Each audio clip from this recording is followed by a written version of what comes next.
It's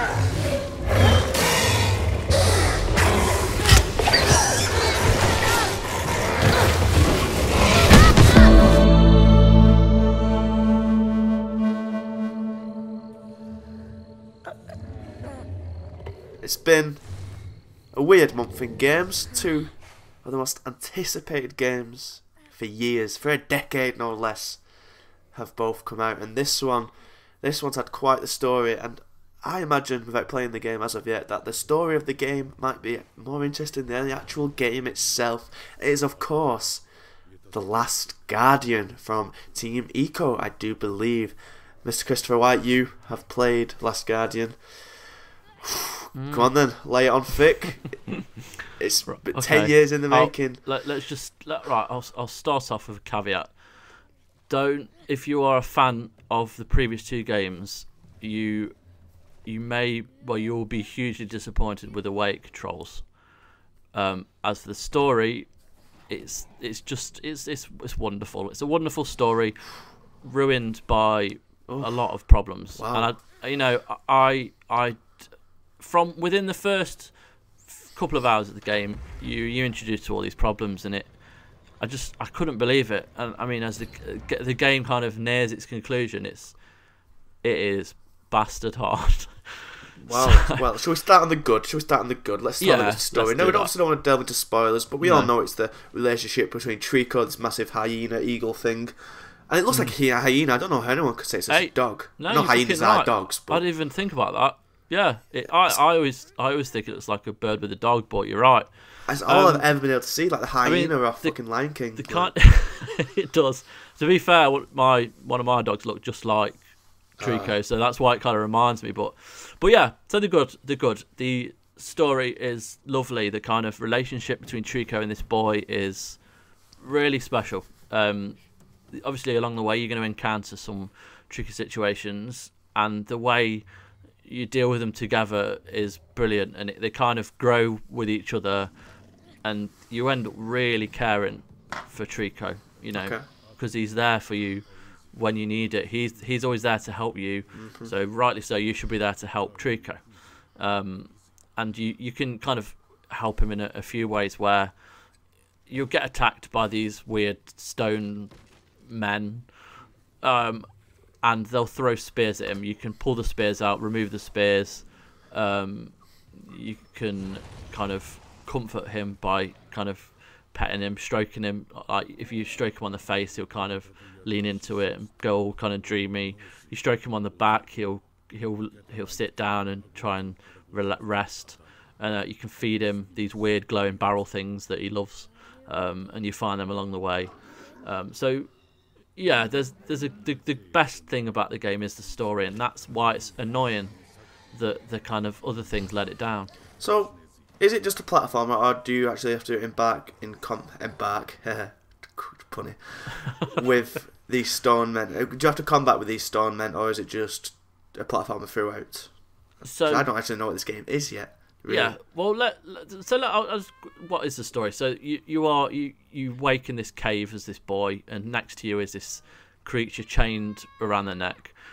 You have to help him escape, and you're escaping this kind of lost civilization, this kind of Aztec-y ancient ruins. It sounds a lot like the Stone Men of Valyria. Yeah, yeah, and you fight. It's not just these things. It's there's one other thing which you'll have seen in the trailer, but again, I don't want to talk too much about it. But you don't fight at all. You never lift a knife or a spear or anything. It's Trico that does that for you, and that's why you can help him with certain things. Like one of the things he's scared of are these kind of like stained glass windows, like that look like an eye in the middle of them. Okay. They remind him of something. You can help knock them out of these guards' hands, or you can smash them via certain ways within the game. But yeah, you don't fight. There's a lot of climbing on him and jumping off things and trying to climb up to things and pulling levers and stuff. But that's where one of the main problems lies in the controls. Climbing up Trico is a pain in the arse. It feels like it's not progressed anywhere from like Shadow of the Colossus, when you used to have to climb up the kind of gigantic things. It was painful sometimes. This is painful. It's a PS4. I'm not expecting the best game on the PS4. I'm expecting a kind of control system that should be up to the task, and it really isn't. It's just annoying. It takes you forever to climb, to kind of get around him. It's tricky to kind of just climb up to him. Sometimes you can't just jump off him. You just jump around him. You can't just let go. It's annoying. Yeah, it's really annoying. And that's just one aspect of the annoyances. There's two others, so we'll go into quickly. Is the camera work is horrendous. I'm not. I don't use that word lightly. It takes you a year and a day to move the camera to look anywhere. You can't look up without it taking 3 times as long as any other game. You'll press it. It doesn't respond straight away. It's like a couple of milliseconds later it'll start moving, and you don't know when to let go. It'll go too far. It'll move around him. It'll move in a direction you don't want it to go. There's no kind of focus there. You've never got a clear idea where the camera's going to go or how it moves, and it's weird that you kind of have to adapt to the bad cameras and the bad controls. And I guess in a way it's helpful, but you shouldn't have to. And triangle is jump as well, which pisses me off. And I've gone back into another game pressing triangle to jump, and it's not working. So that's another annoyance. But the only other thing that really bothered me was Trico's AI. So one of the control mechanics is you will ask him to jump. You can ask him to grab things, to push things, to do all, to move in a certain direction.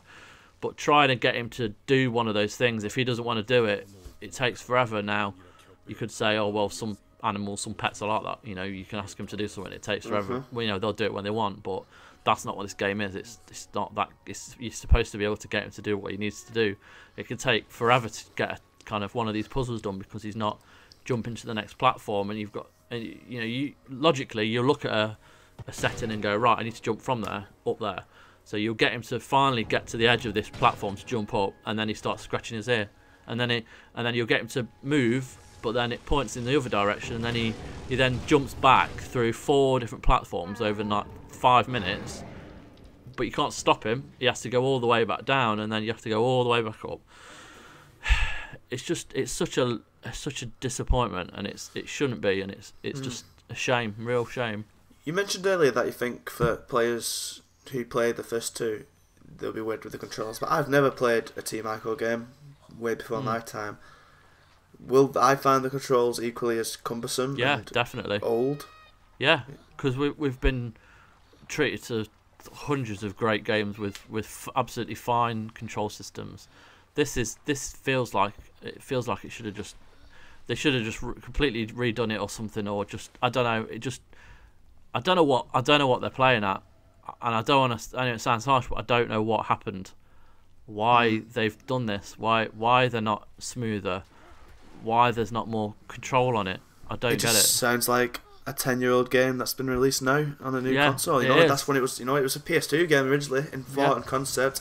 If not PS2, then at least very early PS3, and it skipped the entire PS3 generation, and this has come out. And so, what do you anticipate the reaction to this will be from people who undoubtedly, will people just be like, yeah, this is what it's always going to be, or will people be disappointed, upset? How do you think the reaction will be to the game, and what did Team ICO do next? I think, I don't know. I mean, die-hard fans of Ueda's work will probably find a great deal to love, but there is literally no denying that there are problems with this game, and I'd hate to see it get slated, but it's not the control. As I say, there's things about this game that just aren't right, and that's why the story is.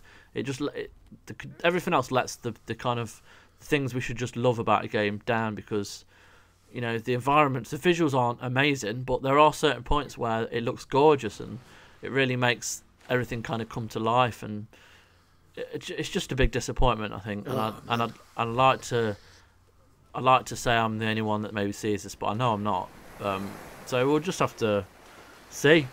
I mean, I don't think people that are reviewing it will kind of ignore these things at all, and I think it'll suffer for it. I think the most, is it worth it then? I think that's the question that's, needs to be asked. Is this story worth the annoyances from all these control bugs that you've mentioned? Honestly, if you've not played Journey, play Journey. It's that kind of idea. It's that kind of heart behind it. Play something where you know you're going to be fine with. I probably wouldn't. If I'd read the reviews, I would have waited. I wouldn't have necessarily given it a go. But again, I'm not a diehard Colossus fan, a diehard Eco fan. It might come across differently to someone who's played them before and expects that. I don't know. It's just disappointing. Damning words from Chris right there. If you want to hear them or read them rather in written form, you can go over to GodisaGeek.com and read his review. And he does about 15 reviews a week, man. Just go and check him out. And of course, you're already here on youtube.com/GodisaGeek. So why not click that subscribe button and just have a lovely scroll through the plethora of videos we have on offer for you. You can follow me on Twitter @Mabroski. You can follow Chris on Twitter @FirstAvenger83. You can follow all of us on Twitter @GodisaGeek. And if there's nothing left to say, it's time to say goodbye. So see you later.